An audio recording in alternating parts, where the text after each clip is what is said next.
Hello friends, टीके study classes के YouTube channel से मैं तेजकन शर्मा सभी प्यारे मित्रों का बहुत बहुत स्वागत करता हूं। देखिए फ्रेंड्स, आज हम बात करने वाले हैं दिल्ली सल्तनत का जो प्रशासन है उसके बारे में अपन पढ़ेंगे। इससे पहले हमने दोस्तों बात की सभी जो दिल्ली सल्तनत के जो वंश हैं उनके बारे में डिटेल से हमने पढ़ लिया है।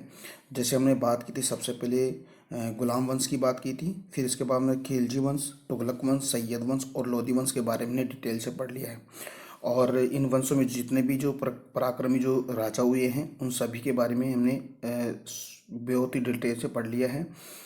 देखिए फ्रेंड्स, आज हम जो दिल्ली सल्तनत है उसका हम जो एडमिनिस्ट्रेशंस हैं यानी कि जो प्रशासनिक जो व्यवस्था है उसका हम फर्स्ट वीडियो अपलोड करेंगे।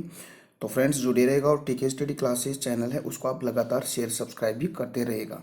देखिए दोस्तों, स्टार्ट करते हैं दिल्ली सल्तनत का प्रशासन।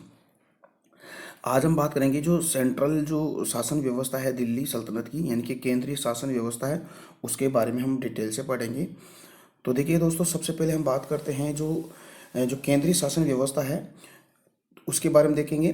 देखो, यानी कि जो सल्तनत है, सल्तनत जो काल है यानी कि जो सल्तनत जो प्रशासन है जो सैद्धांतिक रूप से दोस्तों ये धर्म प्रधान राज्य था।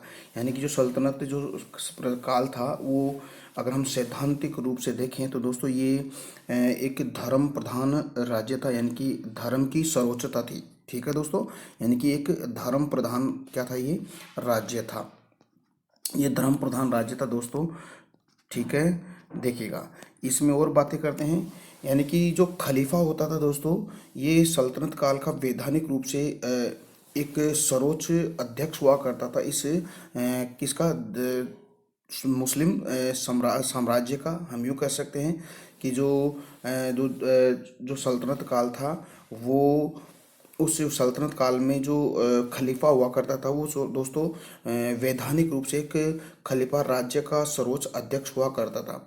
लेकिन दोस्तों जो दिल्ली सल्तनत के अंदर जो दोस्तों जितने भी सुल्तान हुए हैं उन सुल्तानों ने दोस्तों खलीफा से थोड़ा सा उनके नियमों से और उनकी जो शरीयत है उनसे थोड़ा सा वो दूर रहा करते थे, यानी कि उनकी खलीफा को प्रधान नहीं मानते थे। ठीक है, लेकिन दोस्तों शरीयत को वो क्या करते थे, बिल्कुल वरीयता देते थे दोस्तों।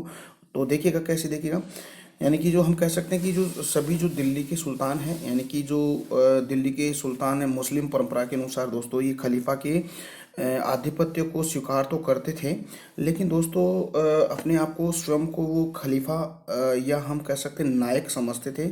इसमें सबसे पहले दोस्तों आपको पता होना चाहिए कि जो कुतुबुद्दीन मुबारक एक खिलजी एक शासक था दोस्तों दिल्ली सल्तनत का। ये दोस्तों खलीफा के आधिपत्य को नहीं मानता था और वह स्वयं को ही खलीफा समझता था, यानी स्वयं को ही खलीफा मानता था। दोस्तों याद रखना है कि दिल्ली सल्तनत का ऐसा कौन सा सुल्तान था जिसने अपने आप को खलीफा माना और खलीफा के आधिपत्य को स्वीकार नहीं किया। तो दोस्तों आपको बताना है कुतुबुद्दीन मुबारक खिलजी। दोस्तों कौन है दोस्तों, कुतुबुद्दीन मुबारक खिलजी। तो दोस्तों मैं आपको बता देता हूँ, ये कुतुबुद्दीन जो कुतुबुद्दीन मुबारक ये खिलजी दोस्तों, देखिएगा दोस्तों ये खिलजी वंश का शासक नहीं है दोस्तों। तो याद रखिए आप, खिलजी कुतुबुद्दीन मुबारक खिलजी हैं, इन्होंने अपने आप को खलीफा समझा है दोस्तों। ठीक है दोस्तों, देखिए इसके अलावा और एक शासक था दोस्तों, हम यूँ कह सकते हैं कि जो अलाउद्दीन जो खिलजी थे, अलाउद्दीन खिलजी भी सुल्तान खलीफा की गरिमा को थोड़ा बहुत समझते थे, लेकिन खलीफा को वरीयता नहीं देते थे। इसके अलावा दोस्तों जो दिल्ली सल्तनत का जो पहला शासक था दोस्तों, आपको पता होना चाहिए गुलाम वंश का शासक था। इल्तुतमिश के बारे में आपने पीछे पढ़ा होगा दोस्तों। ठीक है, तो इल्तुतमिश एक ऐसा शासक था दोस्तों, वो खलीफा को बिल्कुल सर्वोपरि मानता था और खलीफा से ही दोस्तों उसने जो क्या बोलते हैं उसको, एक मान्यता पत्र प्राप्त करके दोस्तों वो क्या करता है, सुल्तान बनता है दोस्तों। तो ये पहला शासक था। ठीक है दोस्तों, तो दोस्तों इसके बारे में हम बात करेंगे। देखिए दोस्तों थोड़ा सा हम सुल्तान के बारे में पढ़ लेते हैं कि सुल्तान क्या था। देखिए दिल्ली सल्तनत में दोस्तों आपको पता है सुल्तान यानी कि राज्य का सर्वोपरि एक अध्यक्ष हुआ करता था। यानी कि हम यूँ कह सकते हैं जो एडमिनिस्ट्रेशन की जो सभी जो पावर थे यानी कि जो भी सभी शक्तियाँ थी वो दोस्तों वो सुल्तान के अंदर ही निहित थी। हम उदाहरण से कह सकते हैं कि दोस्तों जो सुल्तान के द्वारा सभी जो विभाग हुआ करते थे उन सभी विभागों में जो लॉ यानी कि हम कह सकते हैं कानून बनाए जाते थे और उनको लागू भी किए जाते थे। तो ये सारे के सारे दोस्तों खलीफा के द्वारा सुल्तान के द्वारा ही किए जाते थे। इसके अलावा दोस्तों आपको पता होना चाहिए कि जो वो इम्पोर्टेंट जो पद होते थे दोस्तों वो खलीफा के द्वारा ही क्या नियुक्त किए जाते थे। यानी कि पद यानी कि सर्वोच्च जो पद हुआ करते थे वो खलीफा ही पदों पर नियुक्त करते थे किसी भी व्यक्ति को। ठीक है, इसीलिए कह सकते हैं कि जो सुल्तान हुआ करता था वो सेना का मुख्य अध्यक्ष हुआ करता था। तो दोस्तों जो सुल्तान हुआ करता था वो उसकी स्थिति आपको ऐसी लगती होगी दोस्तों, वैसे निरंकुश शासक के रूप में आपको ऐसा लग रहा होगा, लेकिन दोस्तों निरंकुश तो था ही लेकिन बिल्कुल लिब्र था यानी उदारवादी भी था दोस्तों। यानी कि अपनी जनता के लोक कल्याणकारी कार्य भी वो करता था। तो दोस्तों ये तो हमने थोड़ा सा ओवरव्यू लिया है, अब हम इसको डिटेल से पढ़ते हैं। तो दोस्तों आप मेरे साथ अब जुड़ रहिएगा और टीके स्टडी क्लासेस चैनल है उसको आप लगातार शेयर सब्सक्राइब भी करते रहिएगा दोस्तों। देखिए दोस्तों स्टार्ट करते हैं। ठीक है दोस्तों, मुस्लिम राज्य है वो सैद्धांतिक रूप से दोस्तों मैंने अभी आपको बताया था कि धर्म प्रधान राज्य था दोस्तों, धर्म प्रधान राज्य था। यानी कि धर्म प्रधान राज्य कहलाया है दोस्तों मुस्लिम राज्य सैद्धांतिक रूप से। मुस्लिम धर्म या मुस्लिम राज्य में धर्म को क्या दिया जाता है, वरीयता दी जाती थी दोस्तों। मुस्लिम धर्म मान लीजिए कि अब मुस्लिम राज्य थे दोस्तों, जिसे हम कह सकते हैं कि जो अपना जो दिल्ली सल्तनत है, इस दिल्ली सल्तनत में दोस्तों राज्य को सर्वोपरि धर्म को सर्वोपरि माना जाता था। खलीफा को मुस्लिम राज्य का सर्वप्रधान माना और खलीफा होता था दोस्तों, खलीफा जो होता था मुस्लिम राज्य का सर्वोच्च प्रधान माना जाता था। लेकिन दोस्तों मैं आपको बता दूं कि इस्लाम धर्म में के अनुसार खलीफा प्रधान नहीं था बल्कि शरीयत एक प्रधान था। यानी कि शरीयत हम कह सकते हैं कि कानून होता था दोस्तों, कानून होता था। यानी कि शरीयत के अनुसार ही दोस्तों जो खलीफा को प्रधान नहीं माना था, शरीयत को ही सबसे ज़्यादा क्या माना प्रधान माना जाता था। खलीफा भी शरीयत के अधीन था। और दोस्तों हम यूँ कह सकते हैं जो खलीफा होता था दोस्तों ये भी दोस्तों शरीयत के अधीन ही था। इसका मतलब क्या हुआ कि सबसे ज़्यादा वरीयता शरीयत को माना जाता था और खलीफा भी शरीयत के अधीन ही था दोस्तों। हम यूँ कैसे शरीयत क्या होता दोस्तों, एक कानून हुआ करता था, एक कानून होता जो धर्म से रिलेटेड हुआ करती थी। इसकी सभी इसको मानने समझते थे दोस्तों और इसी के अधीन वो चलते थे जो इस्लाम धर्म के होते थे वो। ठीक है, तो खलीफा भी दोस्तों खलीफा भी किसके शरीयत के अधीन ही हुआ करता था। ठीक है, देखिए दोस्तों दिल्ली सल्तनत के अधिकांश जो सुल्तान थे सुल्तानों ने अपने को खलीफा का क्या माना, नाइब पुकारा दोस्तों। जो खलीफा होता दोस्तों खलीफा का एक अंग के रूप में समझते थे दोस्तों अधिकांश दिल्ली सल्तनत के जितने भी सुल्तान हुए। कुछ को छोड़कर दोस्तों अभी मैं आपको बता देता हूँ कौन से सुल्तान थे जिन्होंने खलीफा को बिल्कुल बहुत ही कम वरीयता देते थे, जिसमें हम कह सकते हैं एक तो अलाउद्दीन खिलजी और एक मुबारक शाह खिलजी।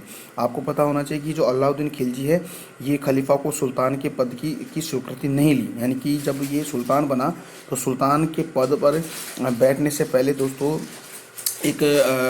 एक मान्यता पत्र प्राप्त करना होता है। लेकिन एक ऐसा शासक था जिसने सुल्तान के पद पर बैठने से पहले मान्यता प्राप्त पत्र नहीं प्राप्त किया खलीफा से, और यानी कि हम यूँ कह सकते हैं स्वीकृति नहीं प्राप्त की। ऐसे एक मुबारक खिलजी है दोस्तों, इन्होंने भी स्वयं को खलीफा घोषित कर दिया। देखिएगा अलाउद्दीन खिलजी तो सुल्तान बनने से पहले खलीफा से एक मान्यता पत्र प्राप्त नहीं किया, लेकिन मुबारक खिलजी ने तो दोस्तों स्वयं को ही खलीफा घोषित कर दिया। तो हम यूँ कह सकते हैं कि दिल्ली सल्तनत के जो अधिकांश जो सुल्तान हुए हैं दोस्तों अलाउद्दीन खिलजी और मुबारक शाह खिलजी को छोड़कर इनको दोनों को छोड़कर सभी जो सुल्तान हुए दोस्तों दिल्ली सल्तनत के, उन्होंने दोस्तों खलीफा का एक अंग के रूप में अपने आप को समझा, यानी कि नायब के रूप में अपने आप को समझा। और कुछ ने अपने सुल्तान पद की स्वीकृति भी खलीफा से ली। और जैसे वो सुल्तान बने और सुल्तान बनने से पहले दोस्तों उन्होंने क्या किया कि जो खलीफा से एक घोषणा पत्र प्राप्त करके वो सुल्तान बने, जिसका सबसे बड़ा एक एग्जाम्पल मैं आपको बता दूं जो कौन था इल्तुतमिश दोस्तों। इल्तुतमिश ये ऐसा व्यक्ति था जिन्होंने सुल्तान बनने से पहले खलीफा से एक मान्यता पत्र प्राप्त करके दोस्तों क्या किया, सुल्तान का पद प्राप्त किया। तो ये आपको याद रखना है कि सबसे पहले सुल्तान का पद प्राप्त करने के लिए खलीफा से मान्यता प्राप्त पत्र किसने प्राप्त किया, तो दोस्तों गुलाम वंश का जो शासक था इल्तुतमिश ने। इसके अलावा दोस्तों ऐसे कौन से सुल्तान थे जिन्होंने सुल्तान यानी खलीफा से एक अधिकार पत्र प्राप्त ना करके यानी कि मान्यता प्राप्त पत्र प्राप्त ना करते हुए खलीफा बने, दोस्तों अलाउद्दीन खिलजी। इसके अलावा दोस्तों ऐसा कौन सा सुल्तान था दोस्तों वो स्वयं को ही खलीफा समझता था, दोस्तों आपको बात करनी है किसकी, आपको कुतुबुद्दीन मुबारक खिलजी। ये एक ऐसा शासक था जिसने अपने आप को खलीफा घोषित किया है दोस्तों। तो आई होप दोस्तों ये चीज़ें आपको समझ में आ रही है। फ्रेंड्स अगर आपको समझ में नहीं है तो प्लीज़ आप ना कमेंट सेक्शन में मेरे को कमेंट कीजिएगा, कमेंट सेक्शन में, और कमेंट करके मेरे को बताइएगा दोस्तों। देखिए दोस्तों मैं आपको फिर बता देता हूँ कि मैं मिडवेल हिस्ट्री पढ़ा रहा हूँ। इससे पहले मैंने एंशिएंट हिस्ट्री के बारे में बहुत ही डिटेल से पढ़ा दिया है। तो दोस्तों आप पहले एंशिएंट हिस्ट्री के वीडियो को क्रम से आप बिल्कुल पढ़िएगा, तब जाके ये चीज़ें आपको समझ में आने वाली है। इसके बाद दोस्तों मॉडर्न हिस्ट्री आपको मैं पढ़ाने वाला हूँ। तो दोस्तों जुड़े रहिएगा, और टीके स्टडी क्लासेस चैनल है और आप उसको लगातार शेयर सब्सक्राइब भी करते रहिएगा दोस्तों। तो दोस्तों एक बार फिर से देख लेते हैं। देखिए मैंने अभी आपको बताया था दोस्तों जो दिल्ली सल्तनत की जो अधिकांश सुल्तान हुआ करते थे दोस्तों, वो खलीफा का एक नायब के रूप में वो समझते थे, एक पुकारते थे, यानी कि अपना एक अंग समझते थे दोस्तों। लेकिन कुछ ऐसे सुल्तान हुए जिसने स्वीकृति खलीफा से नहीं ली, जैसे हम कह सकते हैं कि अलाउद्दीन खिलजी और मुबारक शाह खिलजी, दोस्तों आपको याद रखना है। देखिए दोस्तों आगे बढ़ते हैं। दिल्ली के सुल्तानों ने खलीफा को केवल नाममात्र का खलीफा माना, यानी कि हम कह सकते हैं जो इराक ईरान है वहाँ पर तो खलीफा है दोस्तों, खलीफा की जो स्थिति थी बहुत ही सुदृढ़ थी, बहुत ही अच्छी थी दोस्तों। वहाँ के सुल्तान जो भी होते थे वो खलीफा से अपना मान्यता प्राप्त पत्र प्राप्त करके ही दोस्तों वो खलीफा सुल्तान बना करते थे। लेकिन भारत से थोड़ा सा दूर दोस्तों इराक ईरान था, इसीलिए यहाँ के दिल्ली सुल्तानों ने खलीफा को नाम मात्र का खलीफा माना दोस्तों, तथा उन्होंने वास्तविक स्वतंत्र शासकों की तरह व्यवहार किया, और वो क्या है अपने आप को बिल्कुल फ्रीडम शासकों के रूप में व्यवहार किया दोस्तों। इसके कई कारण थे दोस्तों, यानी कि खलीफा को एक नाममात्र खलीफा समझने के लिए दोस्तों कई रीजन थे। पहला तो रीजन मैं आपको बता देता हूँ दोस्तों, इराक ईरान बहुत दूर था भारत से दूर, इसीलिए वो खलीफा को एक नाममात्र का खलीफा समझते थे। इसके अलावा और भी कारण थे दोस्तों, जैसे मैं आपको बता दूं कि देखिए दोस्तों वहाँ पर जो देखिएगा वह अपनी सुन्नी प्रजा तथा जनता के प्रभावशाली उलेमा वर्ग का समर्थन, विश्वास और वफादारी प्राप्त करना चाहते थे। इसीलिए भी दोस्तों खलीफा को वो क्या बिल्कुल मान्यता नहीं देते थे दोस्तों, यानी कि नाममात्र का खलीफा समझते थे। जो देखिए दोस्तों जो सुन्नी जो प्रजा हुआ करती थी वो अपने जनता में प्रभावशाली या जो उलेमा थे दोस्तों, ये उलेमा से वो क्या समर्थन प्राप्त करना चाहते थे, उन पर विश्वास जताना चाहते और वफादारी प्राप्त करना चाहते थे। इसीलिए दोस्तों ये जो खलीफा होता था इस खलीफा को कम वरीयता देते थे दोस्तों। तो आई होप डियर फ्रेंड्स ये चीज़ें आपको समझ में आ रही है, ठीक है। देखिएगा आगे बढ़ते हैं दोस्तों। देखो दोस्तों एक तुर्की शासकों की बात अपन करते हैं कि देखो सुल्तान का पद की उपाधि सर्वप्रथम तुर्की शासकों ने ली थी, यानी कि जो तुर्की शासक थे दोस्तों उसने सुल्तान का पद यानी सुल्तान पद की उपाधि प्राप्त उन्होंने की, जिसमें सर्वप्रथम सुल्तान था दोस्तों सुल्तान महमूद गजनवी थे दोस्तों, ठीक है। ये महमूद गजनवी ही दोस्तों पहला ऐसा शासक था, ऐसा सम्राट था जिसने सुल्तान की पदवी धारण की थी दोस्तों, जो बगदाद के खलीफा के द्वारा ये इसने मान्यता प्राप्त ली थी दोस्तों। तो दोस्तों ये याद रखिएगा। इसके अलावा मैं आपको और बता दूं कि जो इल्तुतमिश ने तो दोस्तों जो पद हुआ करता था, यानी कि जो सुल्तान का पद हुआ करता था उसने एक वंशानुगत बना दिया दोस्तों, ठीक है। तो अभी मैं बता देता हूँ। देखिएगा एक विशेष बात अपन कर ले। देखिएगा सुल्तान पद की उपाधि सर्वप्रथम तुर्की शासकों ने ली, जिसमें सर्वप्रथम सुल्तान की उपाधि धारण करने वाला जो व्यक्ति था दोस्तों महमूद गजनवी था दोस्तों, जो बगदाद के खलीफा के द्वारा उसने प्राप्त की थी। इसके अलावा दोस्तों खिज्र खां, मैंने भी आपको बताया था दोस्तों, जो सैयद वंश का संस्थापक या सैयद वंश की स्थापना करने वाला पहला जो शासक था वो दोस्तों खिज्र खां के दोस्तों बहलो लोदी के बाद में सॉरी दोस्तों, यानी कि खिजर खां के बाद में दोस्तों आराम शाह है, मोहम्मद शाह है, ठीक है, और फिर आदिल शाह। ये 4 ऐसे शासकों के जो सैयद वंश में। तो जो पहला जो शासक था दोस्तों यानी कि खिजर खां को छोड़कर, याद रखना दोस्तों बहुत ही इंपॉर्टेंट बात आ रही है सामने, कि खिजर खां को छोड़कर दिल्ली सल्तनत के सभी जो शासक या तुर्की शासक हैं उन्होंने सबने क्या किया दोस्तों, सुल्तान की पदवी धारण की, हम कह सकते हैं सुल्तान की उपाधि धारण की दोस्तों। तो दोस्तों वेरी वेरी इंपॉर्टेंट है दोस्तों, जो खिज्र खां है इस खिज्र खान ने ही दोस्तों सुल्तान की पदवी धारण की, और दिल्ली सल्तनत के सभी शासकों ने दोस्तों सुल्तान की पदवी धारण की, यानी सुल्तान का की उपाधि उन्होंने धारण की। तो very very most and important बात सामने आ रही है दोस्तों, याद रखना है कि खिज्र खान ने ही दोस्तों सुल्तान की उपाधि धारण की, बल्कि सारे के सारे जो दिल्ली सल्तनत के जितने भी शासक हुए दोस्तों, हम यूँ कह सकते हैं गुलाम वंश की बात अगर करें, गुलाम वंश के बाद में दोस्तों हम बात करेंगे जैसे खिलजी वंश है, तुगलक वंश है, सैयद वंश है, लोधी वंश है दोस्तों, इन सभी शासकों ने दोस्तों क्या किया, सुल्तान की उपाधि धारण की। लेकिन खिज्र खान ने सुल्तान की उपाधि धारण नहीं की दोस्तों। ओके, अब बात करते हैं आगे। देखिए दोस्तों, मुस्लिम शासकों में उत्तराधिकार का कोई निश्चित नियम नहीं था दोस्तों। हम कह सकते हैं कि दिल्ली सल्तनत में जो उत्तराधिकार का जो नियम था दोस्तों, वो कोई निश्चित नहीं था कि जैसे माना कोई सुल्तान है फिर सुल्तान का बेटा फिर सुल्तान बनेगा, ऐसा कोई निश्चित नहीं नियम था दोस्तों। लेकिन एकमात्र जो गुलाम वंश का जो शासक था दोस्तों, जिसको हम कह सकते हैं इल्तुतमिश दोस्तों, इस इल्तुतमिश ने क्या किया कि जो उत्तराधिकार का जो एक नियम था दोस्तों, यानी कि सुल्तान के बाद उसका पुत्र फिर सुल्तान बनेगा, फिर उसका पुत्र सुल्तान बनेगा, यानी कि हम यूँ कह सकते हैं कि जो इस उत्तराधिकार को दोस्तों वंशानुगत शासन सिद्धांत में कन्वर्ट कर दिया दोस्तों। इसका मतलब पहला एक शासक सुल्तान जो था दोस्तों इल्तुतमिश, इसने इस उत्तराधिकार को एक वंशानुगत शासन का सिद्धांत के रूप में कन्वर्ट कर दिया दोस्तों। और फिर अपनी जो पुत्री थी दोस्तों रजिया सुल्तान, यानी कि पहली सुल्तान थी दोस्तों, यानी कि भारत में यानी कि इस्लाम धर्म में पहली सुल्तान एक लेडी थी दोस्तों जो सुल्तान बनती है, यानी कि इल्तुतमिश की पुत्री थी दोस्तों। वैसे हम कह सकते हैं दोस्तों इल्तुतमिश का जो ज्येष्ठ पुत्र था दोस्तों वो भी शासक बनता है, लेकिन वह अयोग्य होता है। लेकिन अयोग्य होने से दोस्तों वहाँ की प्रजा ने रजिया को सुल्तान बनाया दोस्तों। तो याद रखना है कि वंशानुगत शासन सिद्धांत किसके द्वारा दिया गया, इल्तुतमिश के द्वारा। इसी के द्वारा दोस्तों इल्तुतमिश ने अपनी पुत्री रजिया को सुल्तान का पद धारण किया दोस्तों। एक कोटेशन में आपको बता दूं दोस्तों, जो कैसे हैं गुलाम वंश का जो शासक बलबन है दोस्तों, इस बलबन के द्वारा एक कोटेशन दिया था।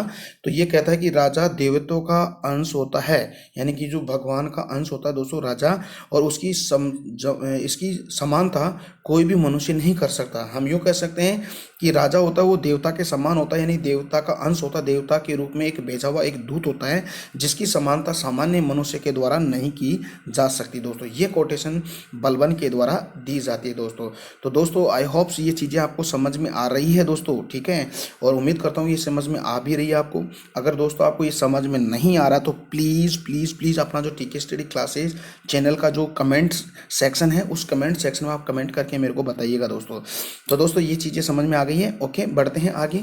अब देखिए दोस्तों बात करते हैं, बहुत ही इंपॉर्टेंट बात करते हैं। देखिए दोस्तों, ये जो अलाउद्दीन खिलजी है, अलाउद्दीन खिलजी ने एक उपाधि धारण की दोस्तों, सिकंदर ए सानी। देखिएगा दोस्तों, सिकंदर ए सानी की उपाधि धारण करने वाला अलाउद्दीन खिलजी, जिसको हम द्वितीय सिकंदर भी कह सकते हैं दोस्तों। हम यूँ कह सकते हैं कि दोस्तों ये द्वितीय सिकंदर बनना चाहता, यानी कि विश्व विजेता बनना चाहता, लेकिन इसकी भी जो लालसा थी दोस्तों, या उसकी जो भी इसकी लालसा थी कि विश्व विजेता बनूं, लेकिन वो विश्व विजेता नहीं बन पाया दोस्तों। तो दोस्तों याद रखना है कि अलाउद्दीन खिलजी के द्वारा एक उपाधि धारण की सिकंदर ए सानी सुल्तान पद की गरिमा को सदैव सर्वोपरि रखा दोस्तों। ये खिलजी वंश का शासक था, जो सुल्तान का जो पद होता था दोस्तों, इसकी सर्वोच्चता को, इसकी गरिमा को सर्वोपरि रखा इसने, ठीक है, लंबे समय तक दोस्तों इसने रखा। सल्तनत कालीन भारत में प्रशासनिक संरचना मुख्यतः फारसी यानी कि अरबी पद्धति पर आधारित थी दोस्तों। देखिएगा, जो एडमिनिस्ट्रेशन जो स्ट्रक्चर था दोस्तों, एडमिनिस्ट्रेशन स्ट्रक्चर यानी कह सकते हैं कि जो प्रशासनिक जो संरचना थी या प्रशासनिक जो व्यवस्था थी दोस्तों, वो दिल्ली सल्तनत में किससे किससे संबंधित थी, यानी कि जो फारसी अरबी पद्धति थी दोस्तों उसके अनुरूप चलती थी। लेकिन उसका जो सैन्य डिपार्टमेंट था, यानी कि हम कह सकते हैं सैन्य संगठन था, वो तुर्क मंगोल पद्धति पर आधारित था। तो याद रखना है दोस्तों, एडमिनिस्ट्रेशन स्ट्रक्चर तो दोस्तों फारसी अरबी पद्धति के आधार पर था, और जो सैन्य संगठन था वो दोस्तों मंगोल और तुर्की पद्धति से रिलेटेड था, इसमें आधारित था। क्योंकि आपको पता होना चाहिए कि जो दोस्तों मंगोल है ना, मंगोल थे बहुत ही खतरनाक थे दोस्तों, युद्ध पद्धति के अंदर दोस्तों तुर्क थे, ये बहुत ही खतरनाक थे। ठीक है, तो आपने शायद चंगेज खां का आपने नाम सुना होगा और उसके बारे में आपने पढ़ा भी होगा। बहुत ही खूंखार शासक था दोस्तों, यानी कि उसकी जो युद्ध पद्धति थी दोस्तों बहुत ही सुसंगठित थी। तो इसीलिए कह सकते हैं कि जो दिल्ली सल्तनत की जितने भी सैन्य संगठन थे दोस्तों वो बिल्कुल तुर्क मंगोल पद्धति पर आधारित थे। जबकि हिंदुओं की जो भू राजस्व पद्धति को भी कायम रखा। देखिएगा दोस्तों, यानी कि जो दिल्ली सल्तनत के जो शासक थे दोस्तों, तो वो प्रशासनिक संरचना को तो दोस्तों फारसी अरबी पद्धति में आधारित रखा, सैन्य संगठन को दोस्तों तुर्क मंगोल पद्धति पर रखा। लेकिन जो राजस्व जो पद्धति थी दोस्तों वो हमारे हिंदुओं से ही हिंदुओं से रिलेटेड रखा, यानी कि हिंदुओं की राजस्व पद्धति को भी उसने कायम किया। इससे क्या था दोस्तों, उनकी जो इकोनॉमिक सिस्टम था दोस्तों बहुत ही सुदृढ़ हो गया था, बहुत ही मजबूत हो गया था। तो ये चीज़ें आपको याद रखनी है दोस्तों, बहुत ही इंपॉर्टेंट बातें हैं। ठीक है, वैसे दोस्तों हम केंद्रीय प्रशासन व्यवस्था के बारे में ही पढ़ रहे हैं, तो अब यहाँ से थोड़ा सा हम बिल्कुल डिटेल से पढ़ने वाले हैं केंद्रीय शासन व्यवस्था को। देखिएगा, सबसे पहले हम बात करें प्रशासनिक व्यवस्था थी जो कैसी थी, मिश्रित थी दोस्तों। तो देखिएगा, प्रशासनिक व्यवस्था यानी कि सेंट्रल जो एडमिनिस्ट्रेशन है दोस्तों उसकी हम बात कर लेते हैं। सबसे पहले बात करें, अभी मैंने आपको बताया था सुल्तान। देखिएगा, सुल्तान की बात अपन करते हैं। देखिएगा, सुल्तान का मुख्य कार्य क्या था। देखो, सुल्तान का सर्वोच्च संचालन यानी कि राज्य का सर्वोच्च संचालन करता कौन था, सुल्तान हुआ करता था। कानूनों का निर्माण कौन करता था, सुल्तान करता था। न्यायाधिकरण का सबसे बड़ा निर्णायक कौन होता था दोस्तों, यानी कि हम कह सकते हैं कि वो सुल्तान होता था। इसके अलावा दोस्तों उसने फिर एक पद की नियुक्ति की, यानी कि हम कह सकते हैं काजी उल कुजात की नियुक्ति उसने की थी। ठीक है, सेना का सर्वोच्च सेनापति, सर्वोच्च कमांडर कौन होता था, सुल्तान होता था। तो दोस्तों ये आप याद रखना है कि सुल्तान के अनेक कार्य होते थे कि राज्य का वो सर्वोच्च संचालन करता था दोस्तों, कानूनों का निर्माण भी करता था, न्याय विभाग को भी देखता था, सेना का वो सर्वोच्च कमांडर भी हुआ करता था। ठीक है, तो इसके अलावा और पद आगे हम देखेंगे, तो दोस्तों जुड़े रहेगा। ठीक है, अब देखिएगा, अब देखो सुल्तान राज्य के सभी महत्वपूर्ण मामलों में दो ऐसी संस्था थी, हम कह सकते हैं मजलिस ए खलवत और मजलिस ए आर्य। मजलिस ए खलवत और मजलिस ए आर्य क्या थे दोस्तों, ये एक संस्था थी दोस्तों। इसके अंदर सुल्तान के बड़े ही जो विश्वास पात्र व्यक्ति है उनको उसमें सदस्य रखा उसने, यानी कि विश्वास पात्र उच्च पदाधिकारियों को ही भाग लेने की उसमें अनुमति थी दोस्तों। कौन सी दो संस्था थी, देख तो मजलिस ए खलवत और एक मजलिस ए आर्य। इसमें दोस्तों अत्यंत विश्वास पात्र तथा उच्च पदाधिकारियों को ही भाग लेने की अनुमति थी दोस्तों। ठीक है, तो ये दो थी, ये जो सुल्तान को बिल्कुल सलाह मशवरा भी वह दिया करती थी, और जो सुल्तान के ऊपर जो वर्कलोड आता था दोस्तों उसको कम करती थी, यानी कि हम कह सकते हैं सुल्तान की सहायता वो करती थी। ठीक है, तो याद रखें मजलिस ए खलवत और मजलिस ए आर्य। ओके, देखिएगा, सुल्तान सभी विभागों तथा प्रशासन की प्रत्येक शाखा पर नियंत्रण रखता था तथा उसका संचालन भी करता था दोस्तों। इसके काम में मंत्रियों का वर्ग उसकी सहायता करता था। याद रखिएगा दोस्तों, यानी कि सभी के सभी काम तो सुल्तान के द्वारा किए जाते थे, लेकिन उसकी सहायता करने के लिए दोस्तों कुछ मंत्रियों को नियुक्त किया जाता था। मंत्री अपने विभाग के यानी कि डिपार्टमेंट दिया जाता। देखिए दोस्तों, ये एक बार वापस आइएगा, जैसे आपको पता होना चाहिए कि जैसे मजलिस ए खलवत और मजलिस ए आर्य, देखो आज आपको पता होना चाहिए कि इसका स्वरूप आज आपको देखना पड़ता है, यानी कि आपको पार्लियामेंट है, आप वो देखिएगा लोअर हाउस और अपर हाउस, यानी कि जो लोकसभा और राज्यसभा, यानी राज्यसभा वो इसका ही क्या है, एक रूप है। मजलिस खलवत लोकसभा, मजलिस आर्य राज्यसभा। तो हम यूँ कह सकते हैं कि सल्तनत काल में लोकसभा तो दोस्तों मजलिस खलवत को कहा जाता था और राज्यसभा को मजलिस आर्य कहा जाता था। ठीक है, तो दोस्तों काम वही है लेकिन नाम चेंज हो गया है। तो ठीक है, तो याद रखिए इस चीज़ को। ओके, अब देखिएगा, मैंने अभी कहा कि सुल्तान सभी जो विभाग हुआ करते थे और विभाग के अंदर जो विभाग का जो बंटवारा है दोस्तों, यानी कि विभाग का बंटवारा करके यानी कि मंत्री पद प्रदान करते थे दोस्तों सुल्तान। तो जो मंत्री हुआ करते थे वो जो सुल्तान के कामों में सहायता करते थे। मंत्री अपने विभाग के प्रभारी होते थे किंतु उनकी नीति सदैव सुल्तान द्वारा निर्देशित होती थी दोस्तों। ठीक है, वैसे तो मंत्री हुआ करते अपने डिपार्टमेंट के, वो विभाग के सर्वोच्च होते थे, लेकिन सुल्तान के अंडर में रहकर वो काम करते थे, यानी कि सदैव सुल्तान द्वारा निर्देशित होते थे। देखिए दोस्तों, एक विद्वान था, एक इतिहासकार है, उसका नाम है बर्नी। सॉरी, बर्नी के अनुसार प्रशासन में 4 प्रमुख मंत्री हुआ करते थे।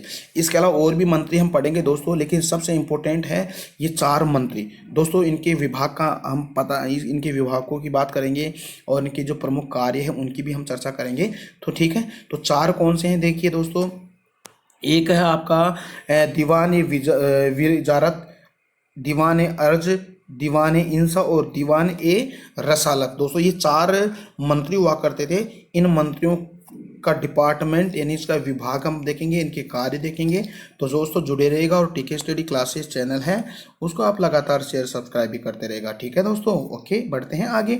देखिएगा दोस्तों, सबसे पहले हम बात करते हैं, इससे पहले एक और विभाग देख लेते हैं दोस्तों, यानी कि एक है नायब मामलिकात। देखिएगा, नायब मामलिकात कौन था। सबसे पहले तो हम बात करते हैं कि इस विभाग की स्थापना करने वाला जो बहराम शाह था, इसकी बहराम शाह के समय में उनके सदस्यों ने शासन शक्ति को अपने हाथ में रखने के लिए एक विभाग की स्थापना की थी दोस्तों। यह पद सुल्तान के बाद किंतु वजीर से श्रेष्ठ पद माना जाता था। हम कह सकते हैं कि सुल्तान के बाद में नायब मामलिकात जो पद होता बहुत ही सर्वोपरि था, लेकिन वजीर से श्रेष्ठ पद था ये। लेकिन अगर हम देखें कि सल्तनत काल में दोस्तों आपको पता होना चाहिए कि जो सम्राट है यानी कि जो सुल्तान है, सुल्तान के बाद में दोस्तों जो दूसरा पद आता है वजीर। ठीक है, एज ए पीएम यानी कि प्राइम मिनिस्टर होता था, यानी कि प्रधानमंत्री हुआ करता था। तो वजीर के सुल्तान के बाद में सबसे उच्च जो पद हुआ करता था सुल्तान के बाद में वजीर हुआ करता है, यानी कि प्रधानमंत्री का पद हुआ करता। लेकिन दोस्तों इससे पहले वजीर से पहले एक और पद हुआ करता था, नायब मामलिकात हुआ करता था। लेकिन धीरे धीरे दोस्तों ये जो नायब मामलिकात ये जो पद है बहुत ही कमज़ोर होता गया और इसकी जगह फिर किसने लिया, इसका जगह किसने, वजीर ने लिया, यानी प्रधानमंत्री के पद ने ले लिया है दोस्तों। तो याद रखिए दोस्तों, बहुत इंपॉर्टेंट बात है। ठीक है, तो याद रखिए सुल्तान के बाद में दूसरा सर्वोच्च पद हुआ करता था वो वजीर को हुआ था। वजीर को ही दोस्तों यानी कि प्रधानमंत्री भी कहा जा सकता है। इसके अलावा दोस्तों इसको वित्त मंत्री का भी काम करना पड़ता था दोस्तों। ठीक है, तो इसीलिए प्रधानमंत्री भी कह सकते हो, इसको फाइनेंस मिनिस्टर भी यानी कि जो वित्त मंत्री भी आप कह सकते हो। ठीक है, देखिएगा, अब हम वो 4 पद है दोस्तों, उन 4 पदों की हम चर्चा कर लेते हैं। सबसे पहले पद है दीवान विजारत। देखिएगा, ये राजस्व डिपार्टमेंट हुआ करता था, यानी कि राजस्व विभाग हुआ करता था, यानी कि टैक्स से जो रिलेटेड हुआ करता था ये राजस्व विभाग। इसका प्रधान दोस्तों कौन हुआ करता था, मैंने अभी आपको बताया था, इसका प्रधान वजीर हुआ करता था और वजीर ही दोस्तों प्रधानमंत्री हुआ करता था। तो याद रखिएगा, राजस्व डिपार्टमेंट को दीवान विजारत कहा जाता था और इसका जो प्रधान होता था वो वजीर हुआ करता था। दोस्तों याद करने का मैं तरीका आपको बता देता हूँ, वी से विजारत और वैसे वजीर। ओके, वजीर को ही दोस्तों प्रधानमंत्री कहा जाता था और प्रधानमंत्री को तो वित्त मंत्री भी कहा जाता था, क्योंकि आपको पता होना चाहिए कि इनकी सहायता के लिए अनेक अधिकारी भी हुआ करते थे, टैक्स वसूला करते थे। जिसमें एक है मुंसिफ मुमालिक और एक है मुस्तौफ़ी मुमालिक। देखिएगा, मुंसिफ मुमालिक, देखिए दोस्तों मुंसिफ मुमालिक है ये महालेखाकार होता था और मुस्तौफ़ी मुमालिक होता था वो महालेखा परीक्षक हुआ करता था। ठीक है दोस्तों, जो वित्त मंत्री हुआ करता था, इस वित्त मंत्री का जो काम था, जैसे वजीर प्रधानमंत्री का यानी कि टैक्स यानी कि लगान वगैरह लेना है, लगान लेना है, राजस्व लेना है, कर व्यवस्था निर्धारित करने भी कितना टैक्स आपसे लेना है और सैन्य व्यवस्था को सुसंगठित करने का कार्य भी दोस्तों इस वजीर या वित्त मंत्री का होता था, जो दीवान विजारत का प्रधान हुआ था। ठीक है, देखिएगा सैन्य व्यवस्था की चर्चा करें तो दोस्तों ये आगे हम बात करेंगे। देखिए इसके अलावा दोस्तों मैंने अभी आपको बताया था कि मुशर्रफ ए मुमालिक जो महालेखाकार, मुस्तौफी ए मुमालिक महालेखा परीक्षक, खानिज, देखिएगा ये खानिज देखो खनिज नहीं है दोस्तों, खानिज ये खानिज एक कोषाध्यक्ष होता था।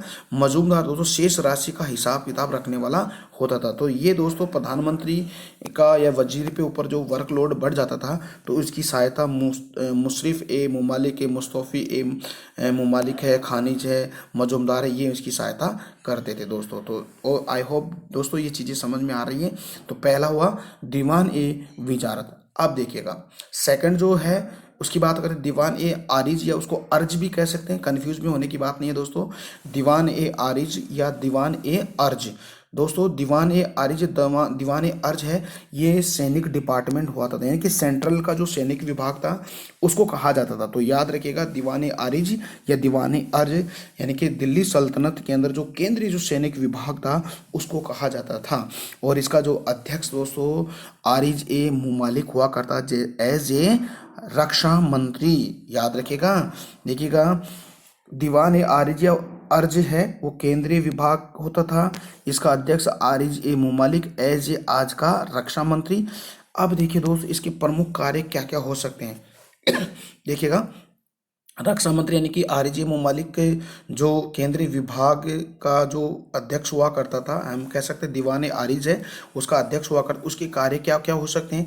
देखिए दोस्तों ये सेना में जो अनुशासन है यानी कि सेना के अंदर जो अनुशासन बनाए रखने का काम दोस्तों इस दीवान ए मुमालिक का हुआ करता था। सैनिकों की भर्ती भी ये करता था, समय समय पर सैनिक अधिकारियों को सैन्य टुकड़ियों की जांच पड़ताल भी यही करता था। सेना के लिए आवश्यक जो हथियार वगैरह है, रसद वगैरह है, ये व्यवस्था भी दोस्तों आरिज ए मुमालिक ही करता था। इसके साथ ही वेतन का निर्धारण, वेतन कितना देना है कितना नहीं देना है दोस्तों, ये सारा का सारा वेतनों का निर्धारण और वेतन देने का काम भी यही करता था।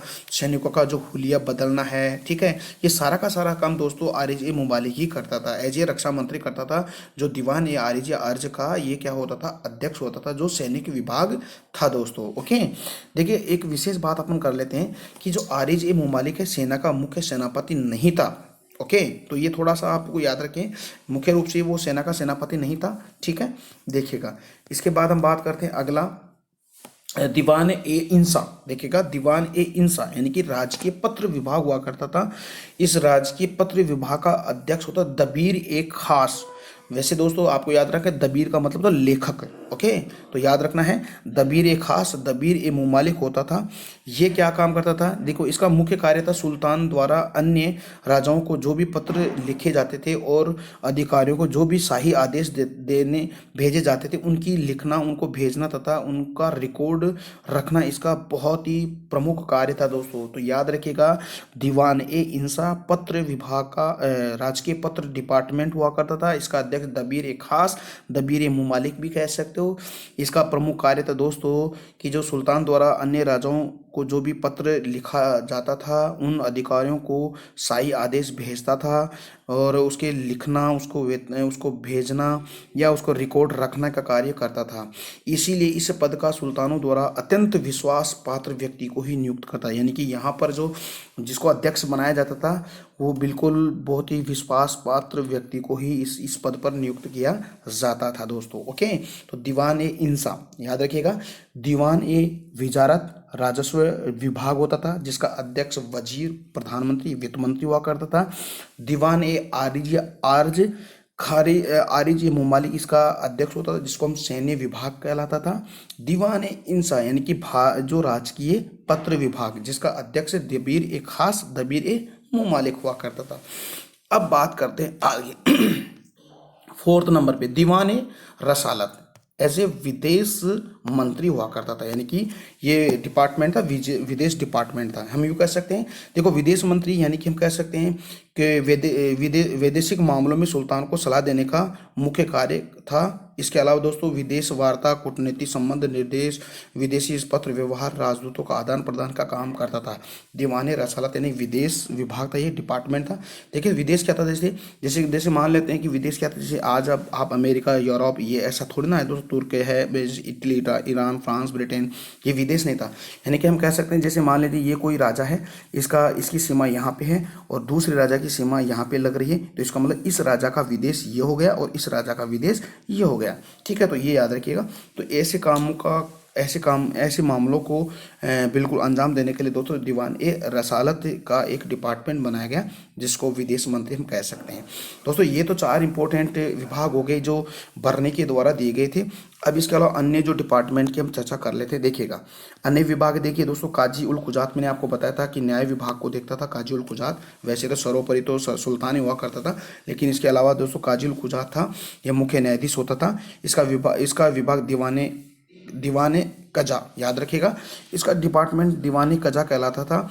दीवानी कजा देखिएगा, काजी उल कुजात को काजी ए ममालिक यानी काजी ए ममालिक भी कहा कहते थे। सभी महत्वपूर्ण मुकदमे काजी उल कुजात के द्वारा ही सुने जाते थे। एज ए जिसे आप चीफ जस्टिस यानी कि जो सर्वोच्च न्यायालय का मुख्य न्यायाधीश है, अन्य न्यायाधीश, उच्च न्यायालय का मुख्य न्यायाधीश, अन्य न्यायाधीश, ये जो मामले सुनते थे वैसे उस दिल्ली सल्तनत में काजी उल कुजात ये मामले सुनता था। इसके अतिरिक्त प्रांतीय न्यायाधीशों के कार्यों के विरुद्ध अपील काजी उल कुजात द्वारा ही सुने जाते थे। हम यह कह सकते हैं, जैसे मान लेते हैं कि सर्वोच्च न्यायालय, जैसे प्रांतीय न्यायालय है, प्रांतीय न्यायालय यानी कि हम कहें उच्च न्यायालय का जो अपील कर सकते हैं सर्वोच्च न्यायालय में। ऐसे ही दोस्तों प्रांतीय न्यायाधीशों के कार्यों की अपील दोस्तों काजी उल कुजात सुनता था। ठीक है, सुल्तान द्वारा सभी प्रांतों और जिलों के न्यायाधीशों की नियुक्ति इसी की सलाह से वो करते थे। यानी कि काजी उल कुजात ही दोस्तों प्रांतों में और जिलों में जो न्यायाधीश नियुक्ति की जाती थी उसकी सलाह से ही करते थे सुल्तान, यानी काजी उल कुजात की सलाह से ही करते थे। देखिए दोस्तों दूसरा डिपार्टमेंट देखिए सद्र ए सुदूर, दोस्तों ये धर्म से रिलेटेड था। यानी कि हम कह सकते हैं यह धर्म और दान विभाग था। इसी विभाग का जो अध्यक्ष होता दोस्तों सदर जहां, याद रखिएगा दोस्तों, सदर उस सुदूर यानी कि धर्म डिपार्टमेंट है, धार्मिक डिपार्टमेंट यानी कि रिलीजन डिपार्टमेंट था।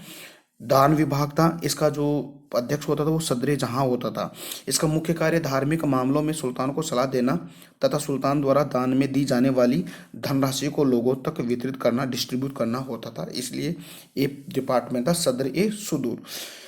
दोस्तों अगला है वकील ए दर। देखिए वकील ए दर डिपार्टमेंट क्या था, शाही परिवार से संबंधित विभाग का अध्यक्ष होता था। इसका मुख्य कार्य सुल्तान और उसके परिवार के लिए आवश्यक जो वस्तुएं होती थी दोस्तों, रसद सामग्री है, वस्तुओं की व्यवस्था करवाना होता था। सुल्तान की व्यक्तिगत जो सुरक्षा है ये इसी के हाथों में थी दोस्तों, याद रखिएगा। देखिएगा शाही महल है, शाही महल की सुरक्षा व्यवस्था इसी के द्वारा होती थी। चौथा है अमीर ए हाजिब। ठीक है दोस्तों, अमीर ए हाजिब, याद रखिएगा। एक बार मैं इसको आप लिख के बता देता हूँ दोस्तों, आप कंफ्यूज हो जाएंगे। देखिएगा अमीर ए हाजिब, याद रखिए अमीर ए हाजिब। ये अमीर ए हाजिब क्या था दोस्तों, इसका मुख्य कार्य दरबार में व्यवस्था बनाए रखना, यानी कि जो मैनेजमेंट का काम होता था दोस्तों, है ना, दरबार में व्यवस्था बनाए रखना और दरबार की दैनिक जो घटना होती थी उनको वो लिखता था। कौन लिखता था, अमीर ए हाजिब। ठीक है, अमीर आखूर कौन था दोस्तों, राजकीय आसोशाला यानी कि जो घोड़ों की जो साला थी दोस्तों, यानी कि आसोशाला का अध्यक्ष होता था अमीर आखूर। सहना पीला हाथियों की दोस्तों सेना का अध्यक्ष। देखिएगा अमीर एक आखूर तो आशु यानी घोड़ों की साला का अध्यक्ष होता था। सहना ए पीला है, ये हाथियों की सेना का अध्यक्ष होता था। सर ए जानदार, ये सुल्तान का मुख्य अंगरक्षक होता है, यानी कि बहुत ही इंपॉर्टेंट है ये दोस्तों। ये डिपार्टमेंट यानी कि कहने का मतलब सुल्तान का अंगरक्षक के रूप में वो रहता था, सर ए जानदार। मुहतसिब देखिए लोगों के आचरण पर ध्यान रखता था। ठीक है, मुफ्ती होता था, धर्म कानून की व्याख्या करने वाला मुफ्ती होता था। मजलिस ए खलवन, देखिएगा मजलिस ए खलवन बहुत बढ़िया डिपार्टमेंट था। देखिएगा यह सुल्तान की मुख्य सलाहकार समिति होती थी। यह गैर सरकारी संस्था थी जिसे मुसलमान सुल्तान के घनिष्ठ मित्र, कुछ विश्वास पात्र अधिकारी तथा कुछ प्रमुख उलेमा होते थे। अमीर मजलिस दावतों जैसे उत्सवों का प्रबंधन करता था। बरीद ए मुमालिक यानी कि गुप्तचर डिपार्टमेंट था ये। दीवान ए रियासत यानी कि बाजार नियंत्रण प्रणाली। तो आपने पढ़ा होगा कि खिलजी वंश का शासक था अलाउद्दीन खिलजी ने दोस्तों बाजार नियंत्रण प्रणाली लागू की। दीवान ए कोही एक ये एग्रीकल्चर डिपार्टमेंट था, इसका स्थापना दोस्तों मोहम्मद बिन तुगलक ने की, तुगलक वंश के शासक ने की। दीवान ए बंदगाह है यानी कि हम कैसे दान दास विभाग यानी फिरोज शाह तुगलक के द्वारा ये इस दीवान ए बंदगाह डिपार्टमेंट की स्थापना की थी। इसके अलावा दोस्तों दीवान ए इमारत, इसका यानी कि जिसे PWD यानी कि हम लोक निर्माण विभाग की स्थापना भी दोस्तों फिरोज शाह तुगलक ने की। दोस्तों ये बहुत इंपॉर्टेंट है, आप है ना जो खिलजी वंश है और तुगलक वंश है इसके बारे में मैंने आपको पिछले जो वीडियो मैंने पढ़ा चुके हैं, तो इन सभी के बारे में मैंने बारी बार से चर्चा की है, तो इनको आप याद रखिएगा, उनको पढ़िएगा। तो बहुत ही इंपॉर्टेंट है एग्जाम के पॉइंट ऑफ व्यू से, तो याद रखिए। दीवान ए रियासत है बाजार नियंत्रण जिससे अलाउद्दीन खिलजी। दीवान ए कोही कृषि विभाग होता था, मोहम्मद बिन तुगलक के द्वारा स्थापना की गई थी। दीवान ए बंदगा है ये दास विभाग था, इसकी स्थापना फिरोज शाह तुगलक के द्वारा। और दीवान ए इमारत यानी कि लोक निर्माण यानी PWD यानी इसकी स्थापना फिरोज शाह तुगलक के द्वारा की गई। इसके अलावा दोस्तों फिरोज शाह तुगलक ने एक और डिपार्टमेंट ने कारखाना डिपार्टमेंट खोला। इसके अंदर दोस्तों दो प्रकार के जो कर्मचारी हुआ करते थे वो काम करते थे, एक तो रातीबी और एक गैर रातीबी। यानी कि रातीबी होते दोस्तों उनको निश्चित वेतन दिया जाता था, है ना, यानी समय पे वेतन दिया जाता था। और जो गैर रातीबी यानी उनको काम के अनुसार जितना काम उतना ही पैसा यानी कि काम के बदले पैसा दिया जाता था, ठीक है। और इनकी देखभाल यानी कि इनकी देखभाल करने के लिए एक अधिकारी नियुक्त की जाती थी जिसको बोलते हैं मुतसर्रिफ। क्या? मुतसर्रिफ। ये मुतसर्रिफ था दोस्तों, इस अधिकारी को नियुक्त किया जाता था दोस्तों। तो दोस्तों आज हमने दिल्ली सल्तनत का केंद्रीय प्रशासन के बारे में पढ़ा, यानी केंद्रीय प्रशासन व्यवस्था यानी केंद्रीय शासन व्यवस्था के बारे में पढ़ा। तो दोस्तों आज का वीडियो कैसा लगा? दोस्तों उम्मीद करता हूँ कि आज का वीडियो बहुत अच्छा लगा है। अगर आपको अच्छा लगा तो प्लीज़ दोस्तों TK स्टडी क्लासेज है अपना, इस TK स्टडी क्लासेस को चैनल उसको आप लगातार शेयर सब्सक्राइब भी करते रहेगा। तो दोस्तों हम कल मिलते हैं, इसी वीडियो को आगे यानी इसी टॉपिक को आगे बढ़ाएंगे, यानी कि हम प्रांतीय शासन व्यवस्था के बारे में हम डिटेल से पढ़ेंगे। तो दोस्तों कल मिलते हैं, तब तक के लिए मेरे को इजाज़त दीजिएगा। जय हिंद, जय भारत, वंदे मातरम।